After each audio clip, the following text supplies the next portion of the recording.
사실은 이제 우리 그 문재인 정부의 이제 탈원전 정책 바람에 경남에 이제 뭐 원전 사업이 완전히 거의 뭐 무너지다시피 이렇게 됐지 않습니까? 그 위험도가 제일 많은 곳이 사실 부산이잖아요. 이제 왜 위험한 건 다 밑으로 내보내고 왜 전기는 다 왜 서울에서 쓰냐? 뭐 탈원전 하려면 그게 수도권에서 만들어서 써라. 에너지와 안전, 이平衡성을 이룰 수 있는 데 시스템이 제일 중요한 것이 이제 SMR이 아닌가 그렇죠. 생각합니다. 문제는 근데 한국의 기술력이에요. 수소, 그래, 수소. SMR 결국에는 뭘 얻기 위한 그 패권이냐, 전기를 얻기 위한. 그렇죠. 전기장. 제가 동일 한 4년 동안 제 별명이 배터리 전도사였습니다. 사실 이제 동일 주제를 가지고 3번 연속 고정 질문을 5번 발언을 통해서 얼마 전에 이제 그게 결실을 맺었어요. 양산에 이제 폐배터리 재사용 연구센터가 이제 들어선다. 왜 이게 배터리에 열배를 터였냐면 이게 사실 눈에 보이잖아요. 눈에 보이는 걸 우리가 놓치면 안 되잖아요. 니 아직도 모르나? 부산, 경남, 휴대폰, 인터넷 치대 지원, 통신생활 아이가 1522-1784 바로 전해봐라. 통신의 모든 것 슬기로운 통신생활. 여러분 반갑습니다. 센TV 시사임당 한홍문을 열어라의 한홍문입니다. 오늘은 좀 색다른 주제를 가지고 에너지와 관련된 주제를 오늘 이야기를 해볼까 합니다. 결국은 이제 이 에너지를 어떻게 이제 우리가 이제 이용을 해서 지역 경제에 갖다 접목을 시키느냐 하는 그런 이제 중요한 문제가 있을 거라 생각합니다. 석탄 유지의 에너지가 수소, 원전, 태양광, 풍력 이런 이제 다양한 신재생 에너지로 전환되고 있는 그런 시점에 우리 경남에서 현재 진행되고 있는 신재생 에너지 정책, 그다음 우리 지역과 연계한 이런 부분들을 한번 다뤄보고 싶은데요.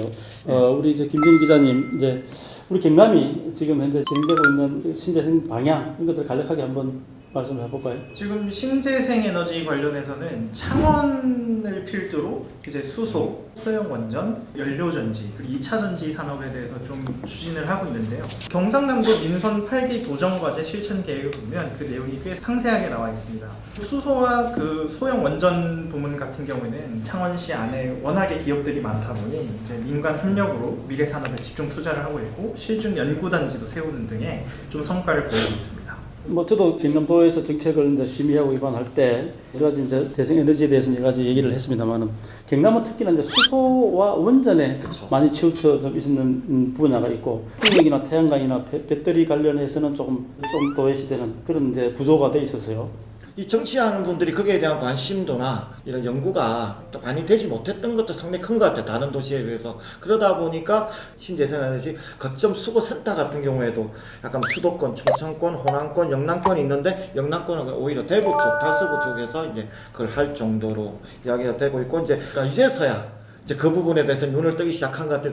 그럼 첫 단계로 우리가 원전에 대해서 한번 좀 얘기를 해보면 사실은 이제 우리 그 문재인 정부의 이제 탈원전 정책 바람에 경남에 이제 뭐 원전 사업이 완전히 거의 뭐 무너지다시피 이렇게 됐지 않습니까? 특히나 창원, 두산을 중심으로 한 원전 생태계가 굉장히 활발하게 진행이 됐던 상황이었는데 지난 5년간 거의 뭐 사장화되시피 이런 상황이었어요.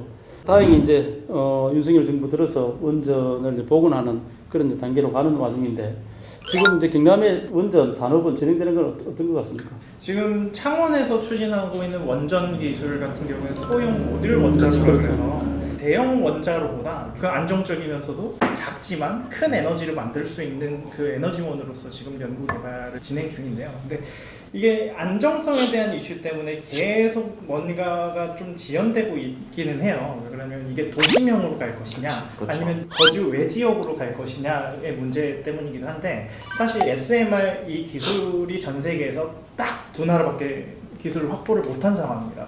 첫 번째는 미국이고 두 번째는 한국인데 미국에서 SMR의 개발 방향은 사막에서 좀 진행을 하는 것으로 가닥이 잡혔거든요. 근데 한국형 SMR을 만들겠다라고 하는 추진 계획을 발표를 했는데 도시형이죠. 네, 이게 어떤 식으로 이제 그 방향이 잡힐지는 아직 확정하는 나오고 한국 SMR은 이제 아직 좀 문서화된 기술이라고밖에 볼 수 없죠. 실제로 실용 단계는 아니고 지금 이제 지난 2020년 이제 미국 원자력위원회입니까?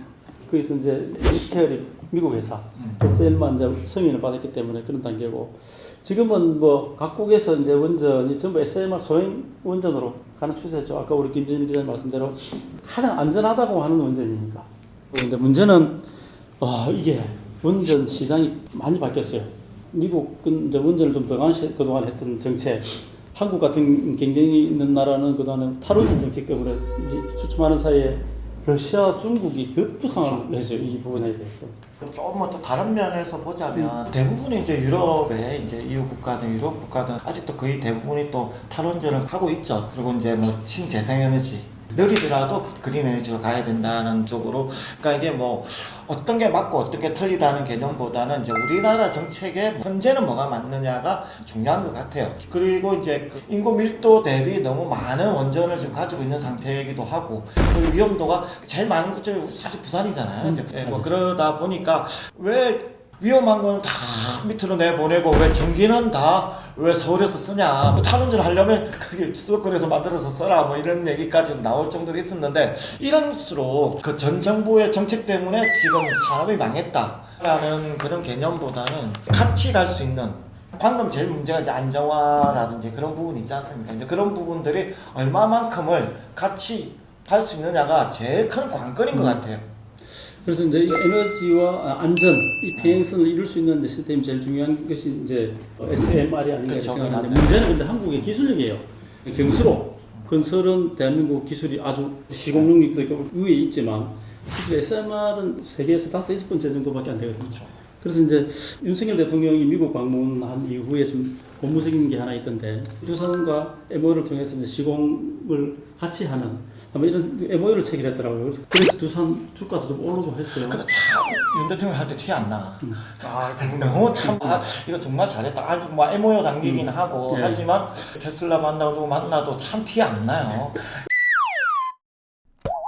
참 여론이, 그래서 여론이 참 중요한 것 같아. 이게 정말 중요한 일인데, 그죠? 그래서 이제 결국은 이제 미국과의 이제 공동 협작에 수출하는 그렇죠. 이런 시스템으로 갈 수밖에 없을 것 같아요. 그랬을 때 이제 결국은 이제 그 확대되면 우리 경남이 이제 원전 산업도 좀 복원이 되고, 특히나 두산을 중심으로 한 협력업체들이 좀 활발하게 성과를 나타내는 그런 시스템으로 갈 것 같아요. 수소, 그래, 수소. SMR 결국에는 뭘 얻기 위한 그 패권이냐, 전기를 얻기 위한 그렇죠. 전기장. 전기 자동차 시장의 전망도 지금 상당히 흥미로운 전망이 나왔어요. 재생하면 그렇죠. 지금 수소는 특히나 경남에서는 창원이 이제 수소 도시를 표방하면서 각 분야에서 이제 수소와 접목하는 이제 산업 구조를 발전시키고 있는데, 그 경남만은 좀 특출난 그런 정책들이 좀 있어요. 뭐 수소 버스라든지 수소 선박, 그 하이브리드 선박이라든지 아니면 수소 차량, 그리고 수소 충전소, 부대되는 사업들이 굉장히 많거든요. 사실 근데 선두에 서 있긴 해요. 경남이 보면은 이제 여러 가지 있는데 딱 좀 정체된 듯한 느낌. 결국은 이제 수소, 원전, 그렇죠. 그다음에 배터리, 2차 전지 이런 것들이 큰 축으로 이제 돌아갈 것 같은데, 폐배터리 산업이 왜 중요하냐 하면 세 가지 이점이 있거든요. 비용이 절약되는 것이고, 그다음 자원을 확보하는 것이고, 또 환경을 보존하는 것인데, 제가 도의원 한 4년 동안 제 별명이 폐배터리 전도사였습니다. 그런 얘기를 들었어요. 그러니까 뭐 안 된다 해도 계속 이야기하셨던 것 같아요. 사실 이제 동일 주제를 가지고 3번 연속 고정 질문을 5번 발언을 통해서 집행부에 요구를 하는 적은 거의 드물거든요.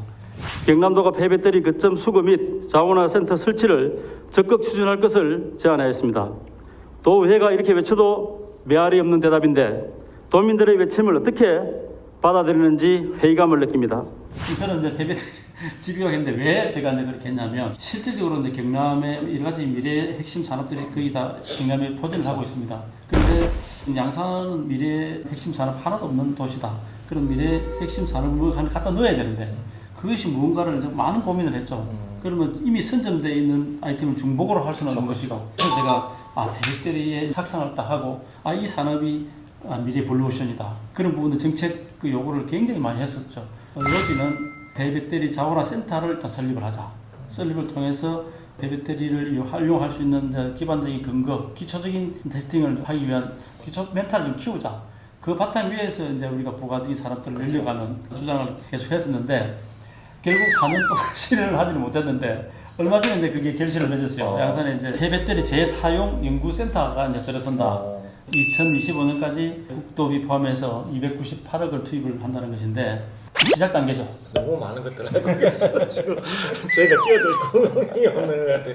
그래서 결국은 이제 내가 왜 이게 배터리에 열변을 토했냐면, 이게 사실 눈에 보이잖아요. 눈에 보이는 걸 우리가 놓치면 안 되잖아요. 방문을 열어라.